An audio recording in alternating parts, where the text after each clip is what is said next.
La comida constituye sin duda uno de los grandes placeres de este mundo, pero comer no es solo una actividad hedonista. Atribuimos una descomunal importancia simbólica a la ingesta de aquello que, en principio, debería únicamente proporcionarnos las calorías necesarias para sobrevivir. No en vano, Freud dedicó páginas enteras a la actividad mental que comienza cuando un recién nacido succiona el pezón de su madre y a la que regresamos cada vez que introducimos en nuestros labios un cigarrillo, una botella de alcohol o cualquier otro objeto recurrente. Así como la vida entra por nuestra boca en forma de nutrientes, la muerte también puede alcanzarnos oculta en alimentos envenenados o en proceso de putrefacción. La comida es herencia e identidad, distingue y cohesiona a pueblos y culturas. Recibimos de nuestras abuelas diferentes maneras de cocinar los platillos propios de tal o cual fiesta, así como una serie de reglas y prohibiciones sobre lo que debemos o no ingerir. Ciertos platillos tienen la facultad mágica de hacernos sentir en casa, aunque nos separen de ella miles de kilómetros, o de viajar al pasado, como le sucedió al narrador de En busca del tiempo perdido al probar una magdalena. En el mundo desigual en el que vivimos, las prácticas alimenticias implican problemas éticos y filosóficos. ¿Qué comemos? ¿Quién produce nuestros alimentos y en qué condiciones? ¿Podemos retacarnos sin culpa mientras otros mueren de hambre? ¿Cómo afecta la producción de carne al clima de este planeta? Con este número no pretendemos conseguir que disfrutes menos la comida, nada más lejos de nuestra intención, sino que cada vez que te sientes a comer, lo hagas en plena conciencia, con hábitos saludables tanto para ti como para el planeta.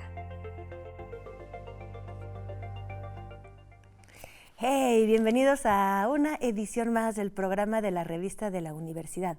Dicen por ahí que quien en pan piensa, hambre tiene, y puede parecer que abril nos agarra hambrientos en la revista porque vamos a hablar de comida. Comida que, bueno, puede desarrollarse en muchísimos aspectos. Nadie puede ser indiferente a la comida. Creo que es uno de nuestros temas favoritos. Y hoy vamos a recibir a Elena Mazzetto.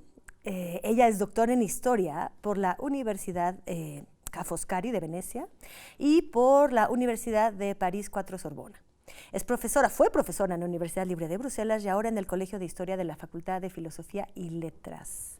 Ella es estudiosa de las culturas y religiones nahuas prehispánicas y, muy particularmente, lo que nos interesa es que ha estudiado la alimentación en el contexto ritual. Pues desde Italia, pasando por París y Bruselas, Elena Mazzetto con nosotros. ¿Cómo estás, Elena? Muy bien, muchas gracias por la invitación. Es un gusto estar aquí con todos ustedes y pues platicar de un tema tan apasionante. Sí que lo es, sí que lo es. Híjole, mira, yo quisiera preguntarte, primero vamos a pasar por la identidad. ¿Podríamos, moviendo un poquito otra vez, hoy estoy de dichos, moviendo un poquito este dicho, ¿no? Este proverbio que dice, dime con quién te juntas y te diré quién eres, ¿podría funcionar en el México antiguo uno que dice, dime qué comes y te diré quién eres? Sí, por supuesto que sí, por supuesto. O sea, la comida de por sí, como bien dijiste, siempre está relacionada con la identidad. Y en el caso de México prehispánico no es la excepción, en el sentido de que la comida definía un poco la cultura en específico, y no es un caso que tengamos fuentes del siglo XVI que nos, sobre todo nahuas, que nos están caracterizando a los otros pueblos con base en lo que comen, ¿no? Entonces es una manera de distinguir, nosotros comemos esto, ellos comen otra cosa, ¿no? Entonces es una forma muy profunda de expresar la identidad en este sentido. Bueno, en cierto modo eso sigue funcionando en la actualidad, porque vamos a Italia, ¿no? Y bueno, se come, ¿no? Que el espagueti, que la mozzarella, que no sé qué. Francia, ¿no? O sea, cuando visitamos un país o cuando hacemos pues cualquier indagación, ¿no? Sobre identitaria, pues estamos viendo, incluso aquí en México, que se come en Oaxaca, que si la tlayuda, que si el tasajo, ¿no? Que se come en el norte de México. Lo que me gustaría también saber es si en el mundo prehispánico no solo tenía que ver con las costumbres propias, sino con una reglamentación que impedía que ciertas personas comieran ciertas cosas. O sea, si había elementos reservados para ciertas personas, incluso dentro de la sociedad prehispánica, o sea, dentro de la sociedad, perdón, en Nahua, una misma sociedad, y también con, pues quizás, como sabemos, pues los antiguos mexicanos vivían, y probablemente seguimos viviendo todos, con otros seres sutiles alrededor, ¿no? Claro. Entonces, ¿cómo se repartía la comida entre todas estas como instancias? Sí, claro. Sabemos que había comidas que eran exclusivas, por ejemplo, de la nobleza, Un ejemplo es el cacao.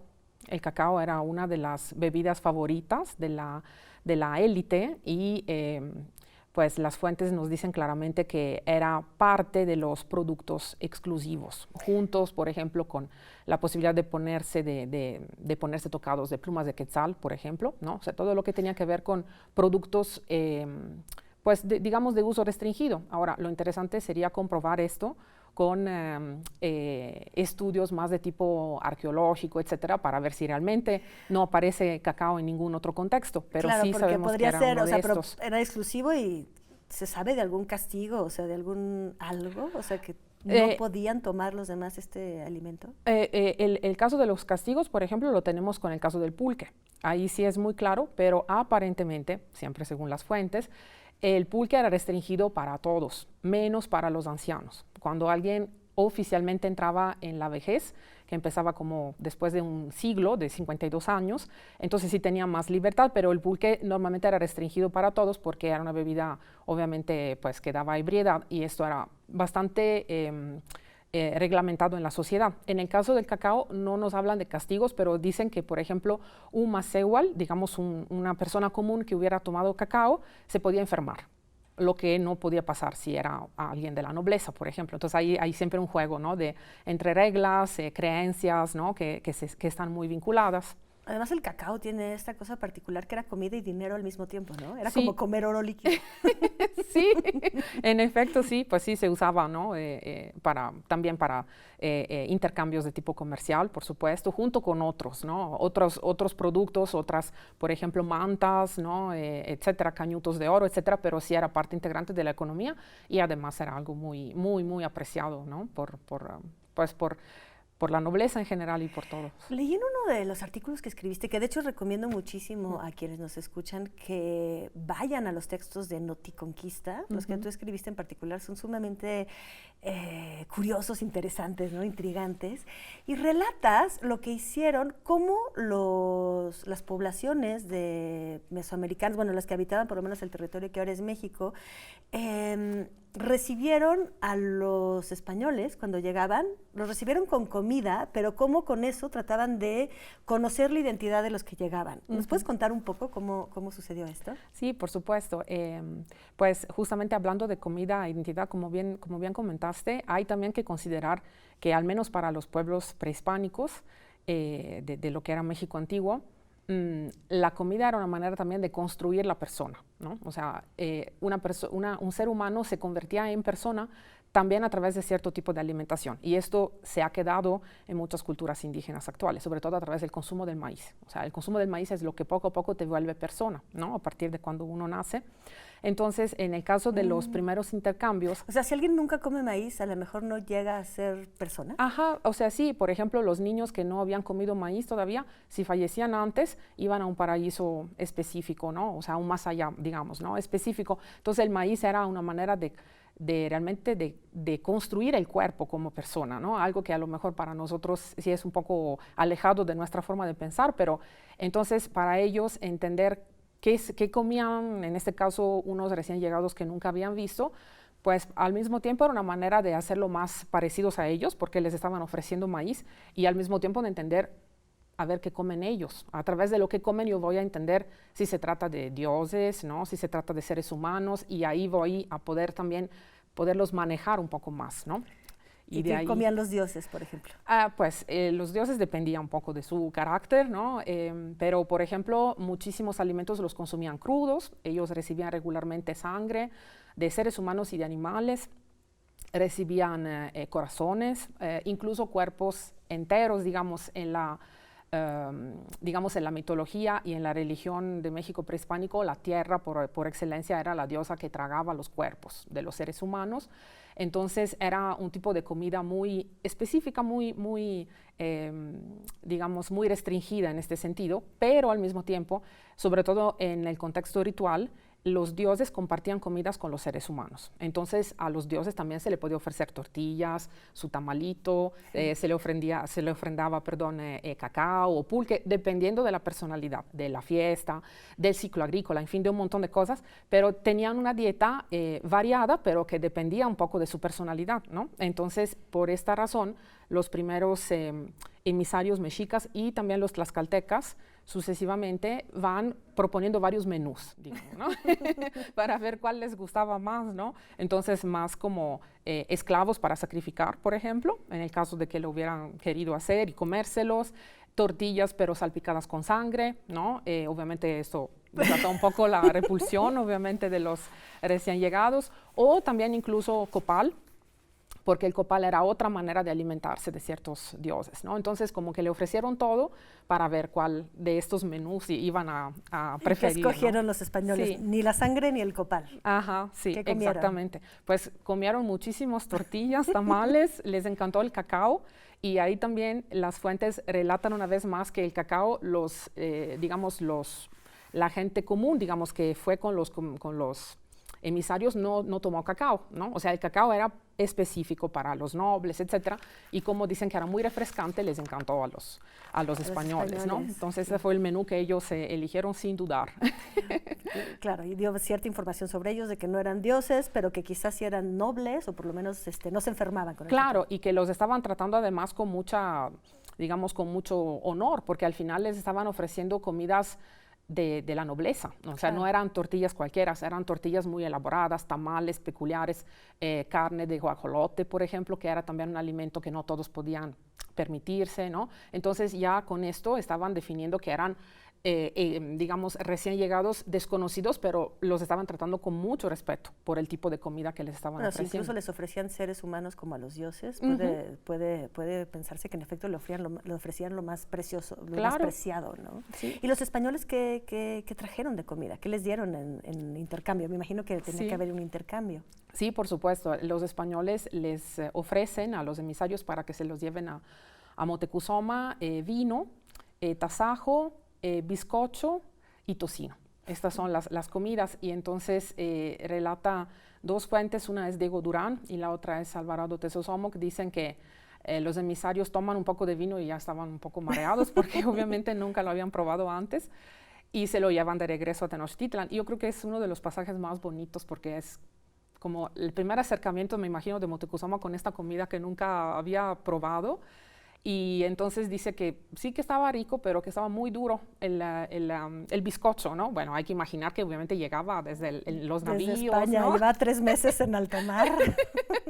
Entonces, digamos que ahí también es interesante porque los sabores, las texturas sobre todo tenían cierto peso, y no coincidían con la comida, digamos, que ellos conocían. Entonces dijeron, Bueno, sí, por supuesto que los españoles no podían ofrecerles algo muy fresco, ¿no? Estamos hablando de tocino, estamos hablando de comida de viaje, Exactamente, ¿no? Exactamente. Entonces, por eso Motecuzoma, dice, es una comida que no es para nosotros, y la envía a sahumar, y luego la llevan a Tula, digamos, como una ofrenda. Al menos de las fuentes dicen que era una ofrenda a Quetzalcóatl. Bueno, me gustaría que hablemos un poquito más de quizás antropofagia y teofagia, pero esto lo anuncio solamente para que no se vayan y no se esperen, porque vamos a un corte y volvemos.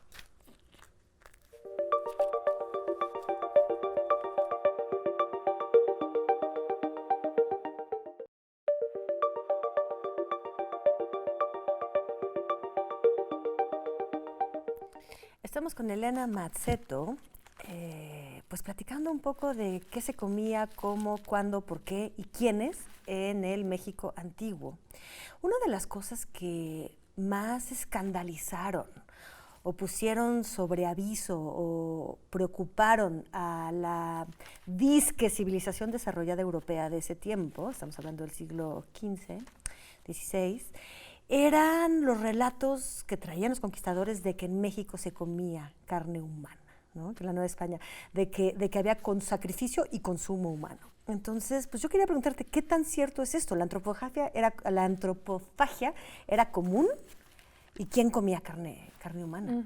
Sí, la antropofagia sí, obviamente sí existió, sí se llevaba a cabo de manera regular, y una vez más, al menos para el caso náhuatl, porque sí la arqueología ha demostrado que es algo que se practicaba antes también, pero en el caso de los nahuas era algo, una vez más, restringido a la nobleza, en la mayoría de los casos. Preguntar, porque no es de que, ay, tengo hambre, mira, mato a este cuate y me lo como.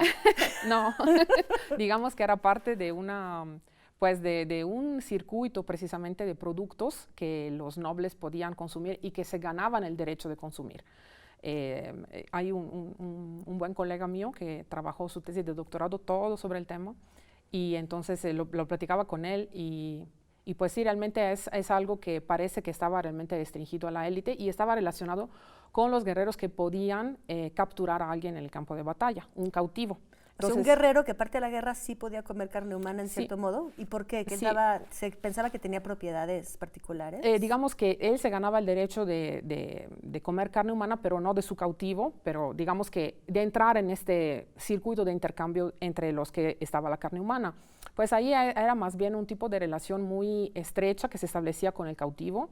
El cautivo y el captor, digamos, era como si fueran prácticamente lo mismo, o uno padre y otro hijo, así se le decían. Y entonces la carne en ese sentido pues era una manera de apropiarse de cierta forma también, digamos, el enemigo, y se quedaba también con trofeos, ¿no? Como parte de la cabellera, por ejemplo, etcétera, ¿no? Y entonces el captor no podía comer de la carne de su cautivo en específico, porque decían que era como comerse a él mismo, a sí mismo, pero sí podía comer la carne de otro cautivo con el que no tenía esta relación, digamos, tan estrecha, ¿no? Entonces, digamos que esto ha podido ser probado también en términos arqueológicos. Antes quedaba la duda, ¿no? Que fuera una exageración de los conquistadores, ¿no?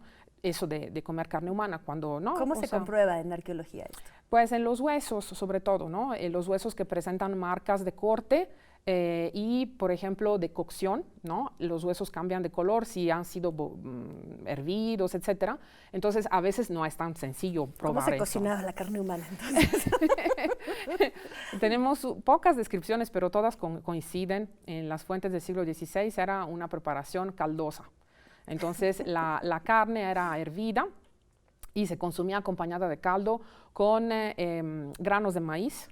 Entonces, hay una receta aparte, pero ahí sí quedan las dudas, porque no era solo, digamos, los cautivos que se comían, sino también unos esclavos que durante el ciclo de las fiestas representaban a los dioses. Entonces, ellos también eran comidos, y se menciona que algunos de estos representantes, encarnaciones vivientes de los dioses, eran comidos de la misma forma, pero además con flores de calabaza.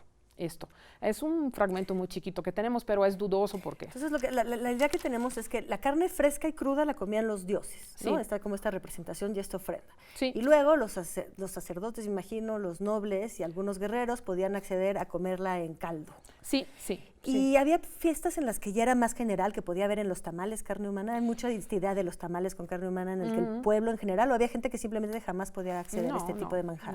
No. Al menos, repito, por lo que nos dicen los documentos, no había un consumo generalizado.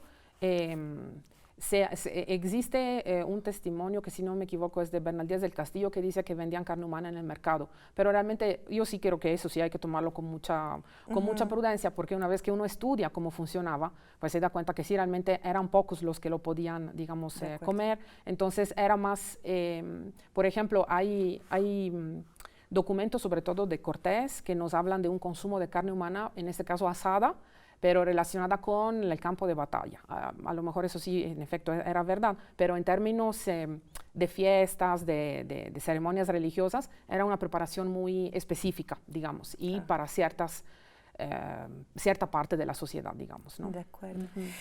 En este intercambio en el que dioses comen hombres y hombres comen hombres, me parece que hablas también en algunos de los artículos tuyos que leí con muchísimo placer de la teofagia, como la idea de comerse también a los dioses. Sí. Que de hecho no está tan extraña al cristianismo, que come, ¿no? Que come sangre y cuerpo de Cristo en una especie de comunión con lo divino. Sí, sí. ¿Cómo funciona esto? ¿Cómo funcionaba esta teofagia en estos tiempos?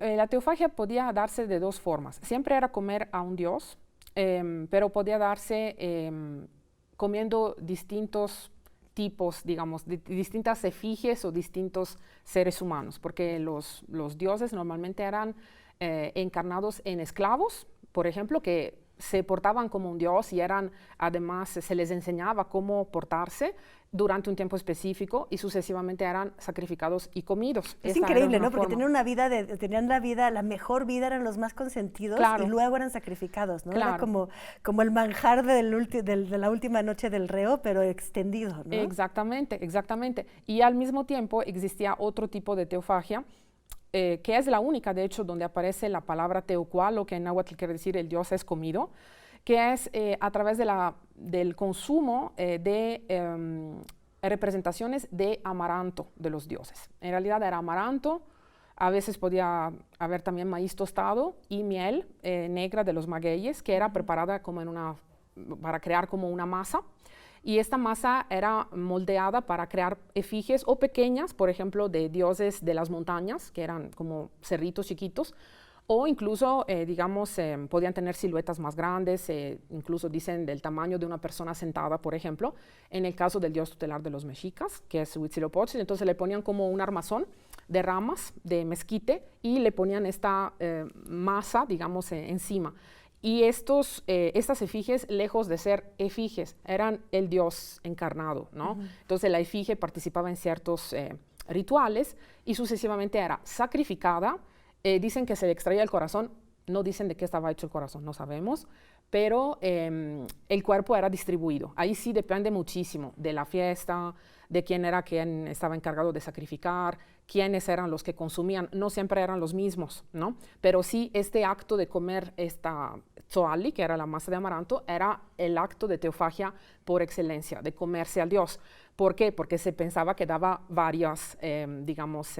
podía tener varias propiedades, ¿no? Esta masa de amaranto. Qué curioso, ¿no? Porque los hombres están hechos de maíz, de hecho muchos mitos, y tú retoman cómo se hizo, ¿no? Como a partir del maíz, por ejemplo, el mito de Quetzalcóatl que riega, ¿no? Con sangre de su pene, maíz para formar la masa de los hombres, pero los dioses los hacen con amaranto, o sea, realmente sí es una masa distinta. Exactamente, sí. Es un tema fascinante esto, porque precisamente es la idea, hombres de maíz y dioses de amaranto, y es por eso que el amaranto sigue siendo, siempre ha sido uno de los alimentos centrales realmente del culto prehispánico, ¿no? Y en algunos lugares de México todavía es así. ¿Qué tan elaborada era la cultura culinaria entre los antiguos nahuas? Hablas de hervir, ¿no? La carne, o sea, ¿qué tan elaboradas eran las técnicas? ¿Qué tantos ingredientes habían las recetas? ¿Cómo era un poco la cocina? Era muy elaborada, realmente. ¿Sí? Con los textos en náhuatl podemos tener una traducción fina, de cómo se preparaban, y obviamente donde tenemos un vacío documental podemos recurrir un poco con la información actual, sobre todo de ámbito indígena, sobre ciertos verbos, por ejemplo, que están asociados con ciertas técnicas de cocción. Entonces, hay también una distinción importante entre la comida de la gente común y la comida de los nobles. Existe un capítulo, que es el capítulo 13, del volumen 8 del Códice Florentino. ¡Wow!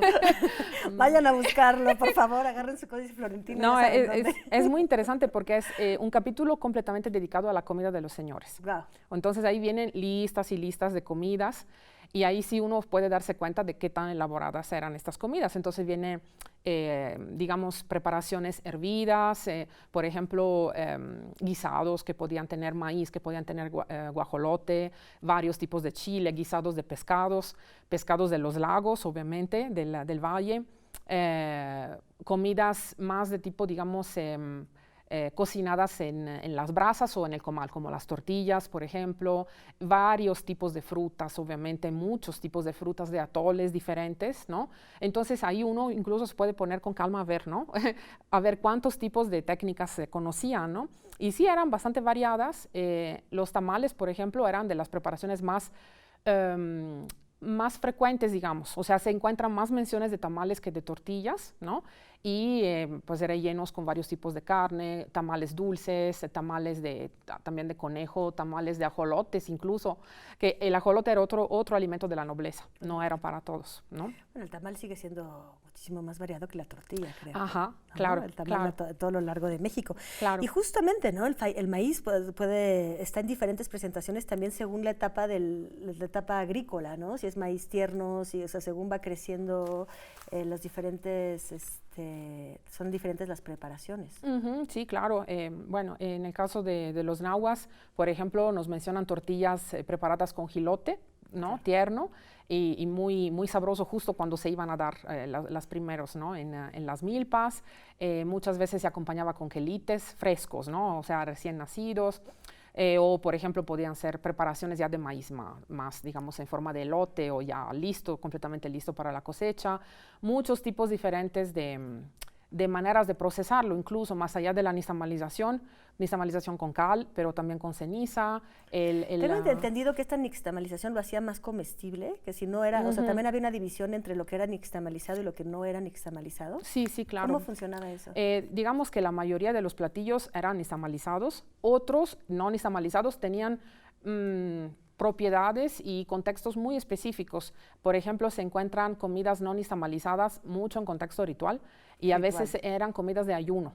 O sea, durante los días de preparación a una fiesta, etcétera, la preparación de tamales, por ejemplo, o de tortillas, no podía tener el proceso de nixtamalización. Y ahí, pues, hay datos muy interesantes porque el maíz de por sí nixtamalizado en las categorías nahuas era concebido como un maíz enfermo, un maíz como cansado, un maíz viejo, porque se le agregaban muchos ingredientes y el maíz sin nixtamalización era un maíz vivo, un maíz joven. Esto lo dicen los mismos nahuas, ¿no? Entonces, ahí hay un juego interesante de categorías, ¿no? Sí.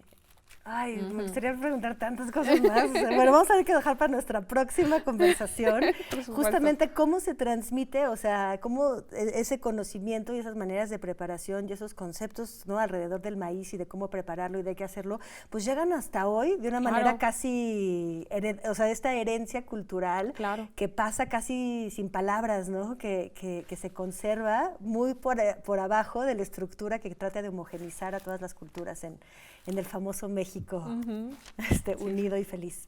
Sí, que a veces no es tanto. Muchísimas gracias, Elena. No, gracias a ti por la invitación. Por hablar. Esto un gusto. Buenísimo. Ya voy a salir de aquí corriendo por mi tamal. Ustedes también, aliméntense bien, comamos el maíz de nuestra tierra. Que tengan un excelente fin de semana y nos vemos el próximo viernes.